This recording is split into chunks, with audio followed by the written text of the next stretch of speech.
தமிழை பத்தி நீங்க தெரிஞ்சுக்கணும். இதை தெரிஞ்சு இதெல்லாம் உங்களுடைய எதிர்காலத்துக்கு தேவையான செய்திகள். அதனாலதான் நான் சொல்ல போறேன். உலகத்திலேயே இப்போ சென்ற வாரம் தமிழக முதல்வர் ஒரு புதிய அறிவிப்பை ஒன்று விட்டார்கள். உலகத்தில் அமெரிக்காவிலே இருக்கக்கூடிய ஆராய்ச்சி மையத்தில், இந்தியாவிலே மகாராஷ்டிராவிலே இருக்கக்கூடிய ஆராய்ச்சி மையத்தில், நம்முடைய தமிழர்களுடைய கீழடியிலே இருக்கக்கூடிய, மதுரைக்கு பக்கத்தில் கீழடியிலே இருக்கக்கூடிய பூமிக்கு அடியிலே இருந்து தோண்டி எடுக்கப்பட்ட அந்த பொருட்களை வைத்து, அந்த எழுத்துக்களை வைத்து தமிழன் எத்தனை ஆண்டு காலம் வாழ்ந்திருக்கிறார் என்பதை, எத்தனை ஆண்டுகளுக்கு முன்பாக வாழ்ந்திருக்கிறார் என்பதை ஆய்வு செய்து கொடுத்த நேரத்தில் அந்த செய்தியை அவர்கள் ஆய்வறிக்கையிலே கொடுத்திருக்கிறார்கள். 5340 ஆண்டுகளுக்கு முன்பாக தமிழன் வாழ்ந்திருக்கிறான் என்பதை அந்த வரலாறு இன்றைக்கு நமக்கு சொல்லிக் கொண்டிருக்கிறது. புரிந்து கொள்ள வேண்டும். ஏனென்றால் அந்த அளவுக்கு ஒரு பழம்பெரும் சமூகமாக தமிழ் சமூகம் இந்த உலகத்திலே இருந்திருக்கிறது. எனவே அந்த அடிப்படையில் பார்க்கின்ற போது உலக அளவிலே நம்முடைய மொழிகளை பார்த்தால் 6500 மொழிகள் இருக்கிறது. அந்த 6500 மொழிகளிலே பேச்சு வழக்கிலே இருக்கக்கூடிய மொழிகள், வழக்கிலே இருக்கக்கூடிய மொழிகள் 150 மொழிகள் தான்.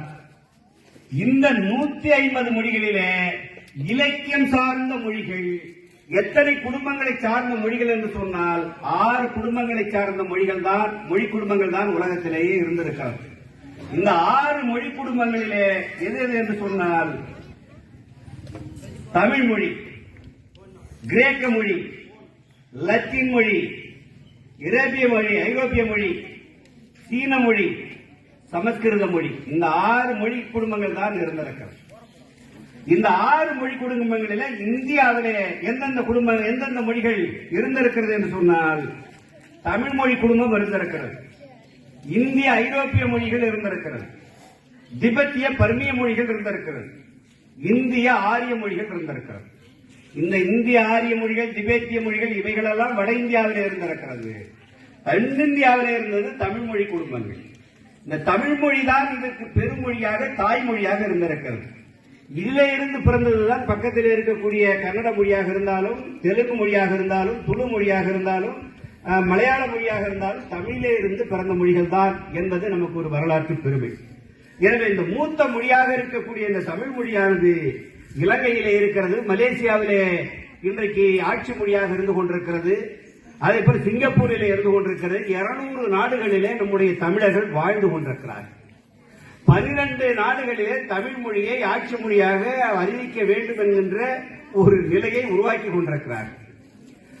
தாய்லாந்து, கம்போடியா போன்ற ஐரோப்பிய நாடுகளிலே இருக்கக்கூடிய கோயில்கள் அனைத்தும் தமிழர்களால் கட்டப்பட்ட கோயில்கள் இன்றைக்கும் இருந்து கொண்டிருக்கிறது. இப்படி தமிழனுடைய பெருமைகள் பல வழிகளிலே இன்றைக்கு இருந்து கொண்டிருக்கக்கூடிய இந்த காலகட்டத்திலே தான் நம்முடைய பகுதிகளிலே, நம்முடைய நாட்டிலே தமிழை இன்றைக்கு நாம் மேன்மைப்படுத்த வேண்டும். தமிழ் படித்தால் உலகம் முழுவதும் மனிதன் வாழலாம் என்கின்ற ஒரு நிலை இன்றைக்கு வந்து கொண்டிருக்கிறது, வளர்ந்து கொண்டிருக்கிறது.